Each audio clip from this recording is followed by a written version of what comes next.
everyone. Welcome to Lightroom Basics and the Art of Travel Photography. Today we're talking about fixing exposure, and I have a couple examples for you, and I'm going to just talk about exposure, nothing else. So in this image you'll see that the whole foreground of the image is underexposed. So basically I want to bring all of this up of this cousin drinking tea. And so the first thing you can do is play with this exposure and basically just increase it.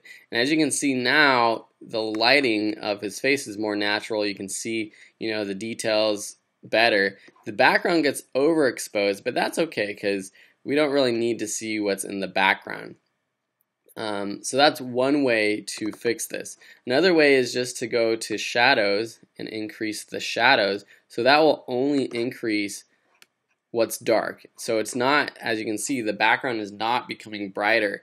So if you want the background details to be there, you can just do the shadows and even the blacks, increase the blacks. If you increase the blacks too much, it gets a little bit, I don't know, you just have this kind of like white haze over the image, and I don't necessarily like that. You can also play with the tone curve. You can increase the darks down here. And then if it gets a little bit, when you're increasing the blacks and the darks, it gets a little bit less contrasted. So then you go up to contrast and add some more contrast to combat the decontrasting that increasing exposure did. So there's a couple options. Again, you can just use exposure, or you can go through the different color ranges and edit those.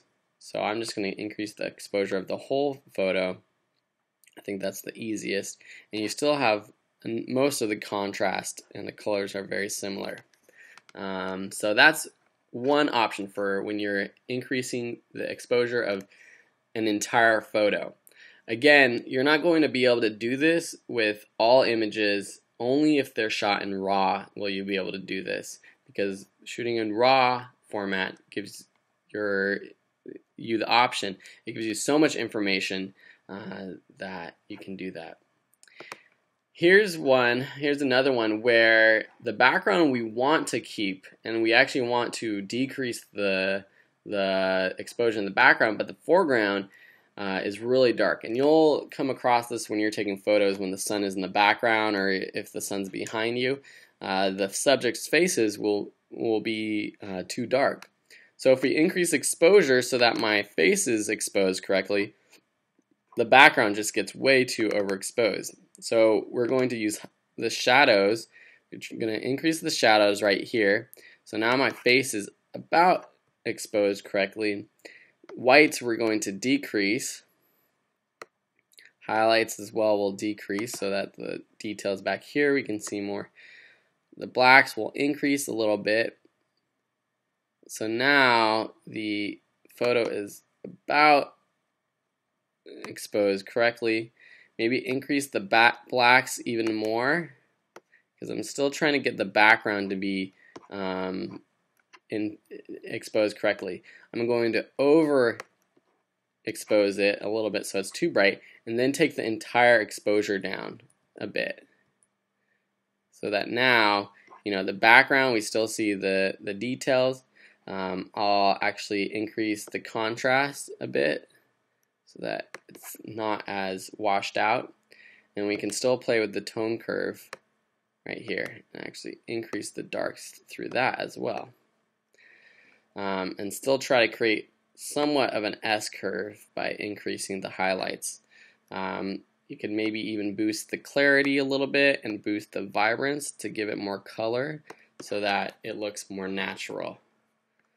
As you can see, when you reset, this is what the end product. This is the how it started out. So pretty good job, pretty good stuff you can do with Lightroom.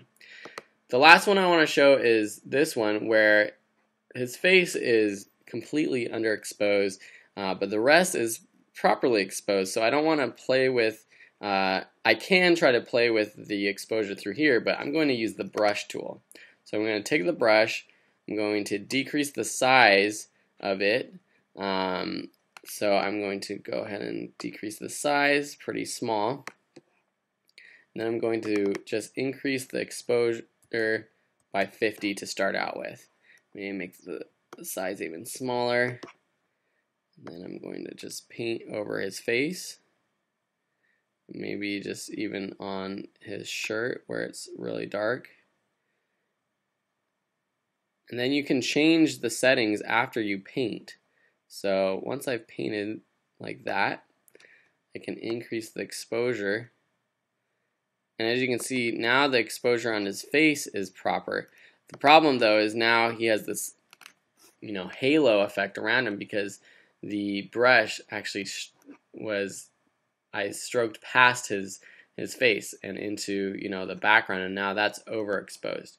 So to restart, I'm going to click that brush, delete it. As you can see, when you click it, it will show up red where you've painted. And then I'm going to decrease the size even more, paint again, and maybe increase the exposure so I can see what I'm painting. So something like this. Maybe just on his face this time, just get the shadows of his face. Increase the exposure, or even just the shadows. You don't have to do the complete exposure, just increase the shadows, something like that. So now we can see his face better. And so you can use the brush tool to change the exposure. I could have even done that with this photo if I reset it and then just painted my face and exposed it that way. But I liked how it looks like so. Alright, so that's how you fix exposure in Lightroom. If you have any questions, please let me know. Otherwise, I look forward to seeing you in the next lesson. Thanks for watching. Bye.